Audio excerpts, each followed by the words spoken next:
تو لوگ اس کو پھینکنے سے ہی تعبیر کرتے ہیں، ابے یار یہ تو پھینک کے آ گیا. کہیں کچرا کنڈی میں آپ کوئی کچرا اگر رکھے بھی آئیں گے نا سلیقے سے، تو لوگ کیا کہیں گے؟ کچرا پھینک کے آ گیا. یہ وجہ اس کی ہے کہ وہ جگہ ایسی ہے کہ اس میں یہ لفظ استعمال نہیں ہوتا کہ رکھ کے آیا، اس کے لیے پھینکنے ہی کا لفظ استعمال ہوتا ہے، کیونکہ دیکھنے میں یہ عمل پھینکنا ہی لگ رہا ہوتا ہے. تو جیسے وہاں قرآن نے موسیٰ علیہ السلام کی والدہ کا بچے کو صندوق میں رکھنا اور صندوق کو دریا میں رکھنا، اس رکھنے کے عمل کو پھینکنے سے تعبیر کیا ہے مجازاً. تو یہاں بھی حضرت موسیٰ علیہ السلام کے جو غضب کی کیفیت تھی، اس غضب میں جلدی سے انہوں نے تختیاں ایک طرف رکھیں عزت کے ساتھ، احترام کے ساتھ، لیکن اتنی جلدی یہ کام کیا کہ مجازاً قرآن نے اس کو پھینکنے سے تعبیر کیا. گویا دیکھنے والا یہ سمجھتا ہے گویا کہ یہ پھینک رہے ہیں ان تختیوں کو، حقیقت میں پھینکنے کا عمل نہیں ہوا. اور مجاز کا مطلب ہی یہ ہوتا ہے کہ ایک چیز حقیقت میں نہیں ہے، اس کو تعبیر ایسے الفاظ سے کیا جا رہا ہے جو الفاظ حقیقت میں اس پہ دلالت نہیں کرتے. اور بعض علماء نے یہ بیان کیا کہ عین ممکن ہے حضرت موسیٰ نے غضب میں وہ پھینک دی ہوں. تو اس کی پھر توجہ یہ بیان کی گئی ہے کہ موسیٰ علیہ السلام تھے جلالی، تو آپ پر غضب کی ایسی کیفیت طاری ہوئی ہے، اور یہ غضب تھا اللہ کے لیے، لہذا اس غضب میں آپ قابل ملامت بھی نہیں ہے. تو آپ پر غضب کی ایسی کیفیت طاری ہوئی ہے کہ آپ معذور تھے اس وقت، اور آپ کا مقصد تختیوں کی توہین نہیں تھا، آپ کا مقصد تھا اپنے بھائی کو تنبیہ کرنا، اس کی داڑھی پکڑ کے کھینچنا، اس کو ڈانٹنا کہ یہ میرے پیچھے یہ شرک کیسے ہو گیا. تو اس غضب کی حالت میں آپ معذور ہو گئے، اور معذوری کی وجہ سے آپ نے ان تختیوں کو جلدی سے ایک طرف پھینک دیا. نیت تختیوں کی توہین نہیں تھی، بلکہ نیت کیا تھی؟ اللہ کے محبت میں اور شرک کی نفرت میں ایک جلال میں آ جانا، اور جلال میں آنے کی وجہ سے اپنے بھائی سے انتقام لینے کی کوشش کرنا، اس کو تنبیہ کرنا. تو آپ کی نظر میں یہ پہلو تھا، وہ والا پہلو کہ تختیاں میں ڈال رہا ہوں ایک طرف، وہ والا پہلو آپ کے ذہن سے اوجھل ہو گیا. تو یہ چونکہ غضب بھی اللہ کے لیے تھا، یہ معذوری بھی اللہ کے لیے، اور نیت بھی توہین کی نہیں تھی، تو اس میں انسان معذور ہوتا ہے اور وہ قابل ملامت نہیں ہوتا. اگر ہم یہ والا قول لیتے ہیں، یہ بھی بہت سے مفسرین نے نقل کیا ہے، تو اس میں ہمیں یہ بھی پتہ چلتا ہے کہ آج کل جو بات بات پہ لوگ توہین کے فتوے لگا دیتے ہیں، یہ بالکل غلط ہے. کسی شخص میں یہ دیکھا جائے گا اس کی نیت کیا تھی. ایسا تو نہیں ہے غضب کی وجہ سے اس کو ذہول ہو گیا ہو، دماغ وہاں سے ہٹ گیا ہو، کیونکہ آپ کوئی بھی موسیٰ علیہ السلام پہ توہین کا فتویٰ یہاں نہیں لگا سکتا اگر انہوں نے تختیاں پھینکی بھی ہیں.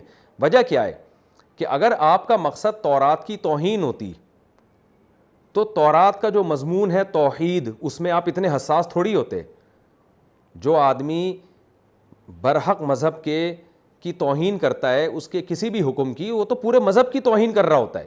ایسا نہیں ہو سکتا کہ وہ باقی مذہب کو ٹھیک سمجھتا ہو. مثال کے طور پر جو لوگ نبی صلی اللہ علیہ وسلم کی توہین کرتے ہیں، وہ پھر قرآن کی بھی توہین کرتے ہیں.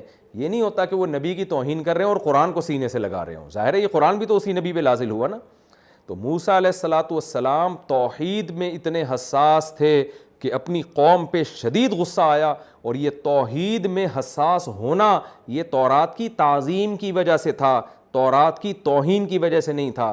تو یہ بہت مضبوط قرینہ ہے اس بات کا، یہ دلیل ہے اس بات کی کہ موسیٰ علیہ السلام نے جو تورات کی تختیاں ڈالی ہیں، اس میں موسیٰ علیہ السلام کی نیت تورات کی توہین نہیں تھی، بلکہ تورات کی عظمت نے آپ کو مجبور کیا کہ اپنے بھائی کو داڑھی سے پکڑے، اور اس دوران بے خیالی میں آپ نے تورات کی تختیاں ایک طرف ڈال دی. تو یہ دونوں تفسیریں کی گئی ہیں، دونوں کی دلیل موجود ہے، اور دونوں قرآن کے لحاظ سے صحیح معلوم ہوتی ہیں. تو جس کو جو ذوق ہو وہ تفسیر لے سکتا ہے. اور اس میں بہرحال یہ سبق ہمیں ملتا ہے کہ آج جو ہم فتوی بازی میں ایک دم زبانوں کے لڑکھڑانے پر پکڑ لیتے ہیں لوگوں کو، اور دیکھتے نہیں اس کی منشا کیا ہے.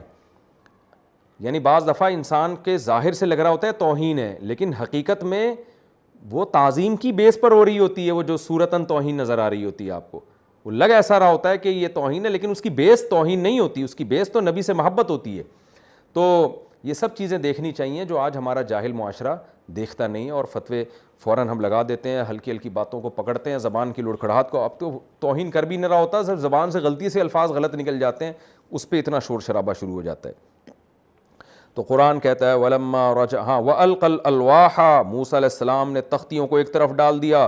وَأَخَذَ بِرَأْسِ أَخِيهِ، اور اپنے بھائی کے سر کو پکڑا. دوسرے مقام پر آتا ہے داڑھی کو بھی پکڑا تھا. يَجُرُّهُ إِلَيْكَ، اور سر اور داڑھی سے پکڑ کر اپنی طرف کھینچنے لگے ان کو. قَالَ ابْنَ أُمَّ، حضرت ہارون نے جب دیکھا کہ حضرت موسیٰ ایسی غضب کی کنڈیشن میں ہیں تو کہنے لگے ابن اماں، اے میری اماں کے بیٹے. اصل میں تو اماں اور ابا دونوں کے ہی بیٹے تھے وہ، لیکن ایسے موقع پہ جب انسان اپنے بھائی کو محبت دلانا چاہتا ہے تو پھر ماں کا واسطہ دیتا ہے، کیونکہ ماں میں ایک شفقت پائی جاتی ہے کہ بھائی ایک ہی چھاتی سے دونوں نے دودھ پیا ہے، ایک ہی گود میں دونوں پلے ہیں، تو اس لیے اماں کا واسطہ دیا، ماں کا واسطہ دیا کہ آپ میرے ساتھ ایسا کیوں سلوک کر رہے ہیں، ہم تو ایک سگے بھائی ہیں، ایک ہی چھاتی سے ہم نے دودھ پیا، ایک ہی گود میں ہم دونوں پلے ہیں۔ ابن اماں، اے میری اماں کے بیٹے، ان القوم استضعفونی، قوم جو ہے نا انہوں نے مجھے کمزور سمجھ لیا تھا، یہ مجھ پر حاوی آ گئے تھے، میرا قصور نہیں ہے اس میں۔ وَقَادُوا يَقْتُلُونَنِي، اور قریب تھا کہ یہ مجھے قتل کر دیتے، میں نے ان کو روکنے کی کوشش کی لیکن یہ ایسے سخت تھے کہ میں زیادہ روکتا تو یہ مجھے جان سے مار دیتے، تو میں جان سے مر جاتا تو پھر پیچھے یعنی ظاہر ہے آپ نے جو میری ذمہ داری لگائی تھی ان کی نگرانی کون کرتا۔ اور ایک اور مقام پہ قرآن میں آتا ہے کہ میں زیادہ ان کو تبلیغ کرتا تو آپ آ کے کہتے فرقت بین بنی اسرائیل، کہ آپ نے بنی اسرائیل میں پھوٹ ڈال دی ہے، لڑ پڑتے آپس میں یہ، تو میں مجبور تھا، یعنی میں نے اپنی طرف سے جتنی کوشش کر سکتا تھا میں نے کی۔ فلا تشمت بی الاعداء، آپ میرے ذریعے سے دشمنوں کو خوش نہ کریں۔ یعنی بنی اسرائیل میں کچھ جو نالائق لوگ ہیں جو ویسے ہی حسد کرتے ہیں مجھ سے، ظاہر ہے اچھے لوگوں سے حسد کرنے والے ہر دور میں موجود ہوتے ہیں، تو آپ جب میری داڑھی پکڑ کے کھینچیں گے، مجھے سزا دیں گے، تو یہ جو نالائق لوگ ہیں یہ پریشان ہونے کے بجائے اور خوش ہو جائیں گے۔ تو اے میری ماں کے بیٹے، اے موسیٰ، فلا تشمت بی الاعداء، آپ میرے ذریعے سے دشمنوں کو خوش نہ کریں۔ اشمات کا معنی ہوتا ہے کسی کو مصیبت میں ڈال کے دوسرے کو خوش کرنا۔ ولا تجعلنی مع القوم الظالمین، اور مجھے ظالمین میں شامل نہ کریں، یعنی میں نے تو بچھڑے کی عبادت نہیں کی ہے، میں نے تو روکنے کی کوشش کی ہے، لیکن ساری سزا آپ مجھے کو دے رہے ہیں، تو گویا مطلب کیا ہوا کہ آپ مجھے ان ظالموں میں شمار کر رہے ہیں جنہوں نے بچھڑے کی عبادت کی ہے۔ حضرت موسیٰ کو حضرت ہارون کی یہ بات سن کے تسلی ہوئی کہ بھئی اس میں ہارون کا قصور نہیں ہے، لہذا اللہ سے دعا مانگنے لگے، رب اغفر لی، اے میرے رب میری بھی مغفرت کر دے، ولی اخی، اور میرے بھائی کی بھی مغفرت کر دے۔ یعنی ہم سے کوتاہی ہوئی ہے، انبیاء کی یہ شان ہے کہ ان سے غلطی نہیں بھی ہوتی تو بھی وہ توبہ استغفار کرتے ہیں، وہ یہ سمجھتے ہیں کہ شاید ہماری تربیت میں کوئی کوتاہی ہے کہ یہ قوم بچھڑے کی عبادت کر رہی ہے، اس لیے اللہ سے دعا مانگنے لگے، اے اللہ میری بھی مغفرت کر دے، میرے بھائی کی بھی مغفرت کر دے، وَأَدْخِلْنَا فِي رَحْمَتِكَ، اور ہم دونوں کو اپنی رحمت میں داخل کر دے، وَأَنْتَ أَرْحَمُ الرَّاحِمِينَ، اور تو سب سے زیادہ رحم کرنے والا ہے۔ یہ رکوع بھی ہمارا تفسیر کے لحاظ سے کمپلیٹ ہوا، اس میں جو علمی نکات ملتے ہیں مختصراً بیان کر کے ہم آگے چلتے ہیں۔ پہلی بات تو وہی وَاتَّخَذَ قَوْمُ مُوسَىٰ مِن بَعْدِهِ مِنْ حُلِيِّهِمْ عِجْلًا جَسَدًا لَهُ خُوَارٌ، کہ جو قوم بت پرستوں میں رہی ہو نا اس کا مینٹل لیول پھر وہیں آ جاتا ہے۔ اس سے پتہ چلتا ہے ماحول انسان کو کتنا بگاڑتا ہے۔ جب علماء کہتے ہیں نا کہ اہل علم میں بیٹھا کرو، علماء صلحاء میں بیٹھا کرو، اچھے لوگوں میں بیٹھا کرو، لوگ ان باتوں کا مذاق اڑاتے ہیں کہ بھئی خود اچھا بنو تو اچھے میں بیٹھو یا برے میں بیٹھو، اس کی کیا ضرورت ہے، انسان کو بس خود صحیح ہونا چاہیے۔ خود صحیح جبھی ہوگا جب اچھے لوگوں میں بیٹھے گا۔ بنی اسرائیل نے اتنا عرصہ بت پرستوں میں زندگی گزاری، کیسے پیارے پیغمبر ملے ان کو، لیکن وہی کہ جسے کہتے ہیں نا کہ وہی ایک ہی اس پہ ذرا سا موقع ملا شرک کا تو فوراً شرک کے اندر مبتلا ہو گئے۔ تو اس لیے اس میں ہمیں ماحول کی اہمیت کا پتہ چلتا ہے کہ اچھے لوگوں میں آپ رہیں گے تو اچھائی آپ کی نیچر کا حصہ بن جائے گی، برے لوگوں میں رہیں گے برائی آپ کی نیچر کا حصہ بن جائے گی۔ ایک سبق کی بات تو یہ پتہ چلی۔ ایک اور بات ہمیں یہ پتہ چلی کہ ہر وہ کام جو محیر العقول ہو، جو عجیب سا ہو، اسے دیکھ کے متاثر نہیں ہونا چاہیے۔ جیسے بنی اسرائیل نے دیکھا یہ بچھڑا ہے اور بھیں بھیں آواز بھی نکال رہا ہے، تو اب اس کی کوئی سائنٹیفک لاجک تو بنتی نہیں ہے، تو اب کیا اس نے دعویٰ کر دیا سامری نے یہ خدا ہے، یہ معبود ہے، دیکھو ورنہ سونے کا بنا ہوا بچھڑا آواز کہاں سے نکالتا ہے۔ تو بنی اسرائیل کو چاہیے تھا یہ سوچتے بھائی کوئی وجہ ہوگی جو ہماری سمجھ سے بالاتر ہے، لیکن یہ خدا نہیں ہو سکتا۔ خدا ہوتا تو یہ بات چیت کرتا، یہ اس نے کائنات کو، یہ ہمارے ہاتھوں سے تھوڑی بنتا، اگر یہ خدا ہوتا ہم نے تھوڑی بنایا ہوتا اس کو۔ اتنی بڑی بڑی چیزیں نہیں دیکھ رہے، یہ دیکھ رہے ہیں کہ یہ بات کیوں کر رہا ہے، یہ آواز کہاں سے آ رہی ہے۔ پھر اس میں آج بھی یہی حال ہے مشرکوں کا، کسی بابے کے پاس گئے کوئی کام ہو گیا تو اس سے عقیدت شروع کر دیتے ہیں، دیکھو میں اس کے پاس گیا تھا اور اس نے میرا یہ کام بنا دیا۔ بھائی وہ کام جو آپ کا ہو گیا اس کی کوئی لاجک تلاش کر لو، لاجک نہیں آتی تو بول دو یار ہمیں نہیں پتہ کیسے ہو گیا، لیکن یہ بابا نہیں کر سکتا۔ کیوں؟ اگر یہ کر سکتا ہوتا اس کو تو کبھی کوئی پریشانی لاحق نہ ہوتی، اسے تو کبھی کوئی غم نہ ہوتا, اس کے تو سارے مسئلے پورے ہو رہے ہوتے. اگر اس کے پاس غیب کا علم ہوتا یا یہ اسباب سے ہٹ کر لوگوں کے کام بنانے کی طاقت ہوتی تو یہ خود ایسا کیسے ہوتا. اس کی مثال اور آسان میں دیتا ہوں. قرآن مجید میں حضرت عیسیٰ اور حضرت مریم کا تذکرہ ہے. عیسائیوں نے دیکھا حضرت عیسیٰ علیہ السلام مردے کو کہتے ہیں قم بِإِذْنِ اللہ, اللہ کے حکم سے کھڑا ہو جا, مردہ زندہ ہو کے کھڑا ہو جاتا تھا. نابینا کے آنکھوں پہ ہاتھ رکھا, اس کی بینائی لوٹ آئی, اور بغیر باپ کے اللہ نے پیدا کر دیا. تو عیسائیوں نے دیکھا یار یہ کام تو انسان کر نہیں سکتا, لہذا حضرت عیسیٰ کو خدا بنا لیا. قرآن کیا کہتا ہے؟ بھائی یہ معجزے تمہیں نظر آ رہے ہیں لیکن ان کی محتاجی تمہیں نظر نہیں آتی. کانا یاکلان الطعام, عیسیٰ اور اس کی ماں مریم دونوں کھانا کھایا کرتے تھے.